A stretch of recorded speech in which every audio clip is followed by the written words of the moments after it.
Hi guys, good morning! Welcome back po dito sa Gandara Soy Channel for Showbiz Update. Ang tatalakayin nga natin ngayon at pag-uusapan mga kakimpaw ay patungkol nga po dito sa pagsisimula na ng Kopino mga kakipi. Grabe naman nga talaga ang mga pasabog mga kakimpaw.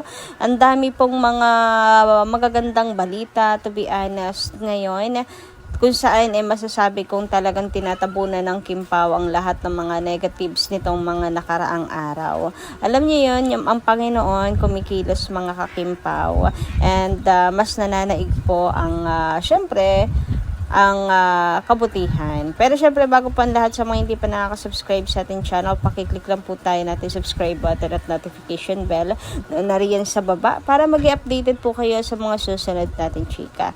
Maraming salamat. And nais ko nga po simulan ng atin pong balitaan this morning mga kakimpaw sa pamamagitan nga ng pagbabasa ng ilang komento. Ng comment pala. Wala po kay Miss Day Magiyat. Sabi niya rito, kung sa bagay naman, Gandara, maayos naman ang relasyon ni Paolo kay Aki. Kita naman ang pagiging dati niya kay Aki. Tama mga kakimpaw, di ba?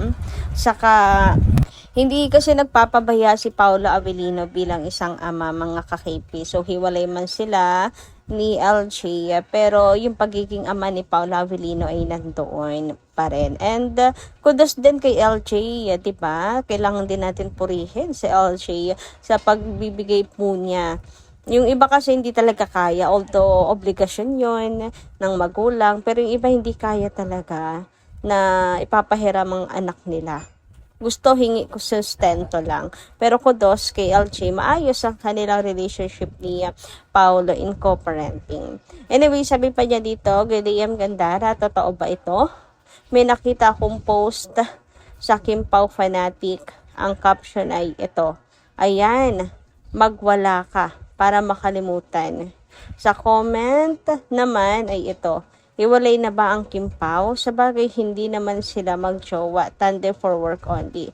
Gandara, sana hindi totoo. Natatawa na ako pag ganito yung comment. Di na ako naiinis at tatawa na. Biglang nanginig ako at tumaas ang BP ko. Masyado akong nag-alala. Bakit naman merong ganyang post? Sana walang katotohanan. Gandara, bashers ba ng Kimpaw? Bashers ba ang Kimpaw Fanatic? Nalulungkot ako. Palagay ko hindi ako makakatulog ngayon. Salamat Gandara. Ingat tayo lagi. So comment po niya really sa mga Kimpaw, no? So sagutin lang po muna natin ang katanungan na yan ni Miss Day Magiyat. Una, kung basher ba yung Kimpaw Fanatic? Alam nyo kasi meron pong mga gumagamit ng pangalan ng Kimpaw, ginagamit pa ang picture ng main natin, pero ang goal ay sirain sina Kim and Paolo. I mean, ginagamit, ang kapal ng mukha na gamitin pa mismo ang pictures ng main natin, pangalan ng main natin, para magkalat ng fake news. At the same time, kapraningan sa Kimpaulan, just lalong higit sa lahat, sila pa yung nangunguna mga kakimpaw sa mga pagdududa, sa mga actions ni Paolo at saka ni Kim Chiu. Lalong higit kay Paolo, lagi nilang pinagdududahan si Paolo Avellino ng kung ano. Kaya naman may mga kumakalat na fake news. Yung nagkukunwaring Kimpaw lang talaga. Pero ang totoo, nagtatanim lang po talaga sila. Nagtatanim ng mga issues. Tapos, kunwari, wala silang kaalam-alam, wala silang malay, pero itinanim nila yon, tapos pag-uusapan at lalago na mga kakimpaw. O, di ba? Playing safe mga kakipi, yan po ang gawain ng mga yan. Pero hindi lahat, meron lang talagang makakapalang mukha mga kakimpaw, nakakaloka. So, pag may nababasa kayong ganyan, wag na lang pong pansin. Ako dati, ano rin po ako, naaapektuhan since mabilis nga po akong, alam niyo, mahina rin yung loob ko eh. But habang tumatagal, wala, natatawa na ako mga kakimpaw kasi paulit-ulit na lang. And pansin nyo, lagi po silang ganyan every time na sweet sina Kim and Paolo. Hindi naman sweet na super clingy or PDA, but kagaya na lamang nung sa Taiwan, di ba? Nagpa-Taiwan sila Kim and Paolo. Hindi siguro nila matanggap at masakit siguro sa kalooban nila, mga Kimpaw, kaya panay sila ng hanash. Anyway, ayan, nasagutan natin yung katanungan ni Miss D. Magiyat. Dumako naman po tayo ngayon dito sa good news natin para sa araw na to. At patungkol nga po ito sa Kopino ng Kimpaw. Oy, nagsisimula na mga ka-KP. Umuusad na. Sapagkat si Kim Chu po ay nagte-training na. Nag-aaral na po ng Korean language. Yes, kasi nga 'di ba ang ilan pong scene ay kukunin po sa South Korea. Maybe si Kiami ay para siyang matagal lang naninirahan sa Korea. I think siya ang may-ari ng coffee shop. Uy, alam niyo, meron na kasi akong kwentong nabubuo sa utak ko tungkol dito sa coffee nun na to. Feeling ko kasi may coffee shop talaga. May feeling ko lang naman. But, basta, kanya-kanyang theory yan. Bala kayo. Bala kayo kung anong naiisip ninyo mga kakimpaw. Paano ba naman kasi, 'di ba, sabi nga ni Sir AJ Salud, si Kimi ay nandoon po, mawawala daw ng 2 weeks para sa kanyang training sa Kopino kasi iba daw talaga yung magiging character niya dito para mas epektibo mga kakimpaw. Ang pinunta ni Kim doon business at the same time pag-aaral nga po ng parang meron siyang pastry lesson mga kakimpaw. So, yun lang, naisip ko lang mga kakipi, connected yun.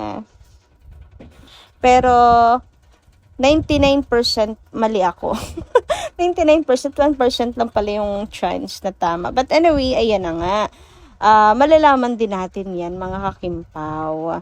Kung pag sinimulan na, mga kakipi, itong Kopino na yan, magkakaroon na rin po tayo ng idea, mga kakimpaw. And tingin ko malaki ang budget nila dito mga ka-KP. Kasi 'di ba, kukuha po sila ng isang Korean actor, sikat na Korean actor. And the same time, doon din po kukunan ng eksena sa Korea. Ganun nila pinagkakatiwalaan ang Kimpaw. Series lang po yan ha mga ka-KP.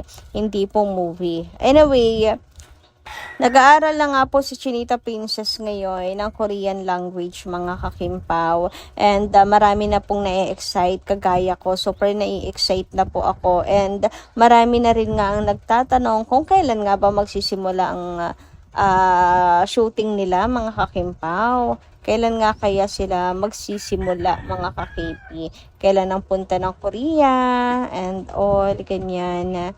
And wala pa tayong may sasagot sa mga katanungan na yan mga kakimpaw. Hindi pa talaga natin alam.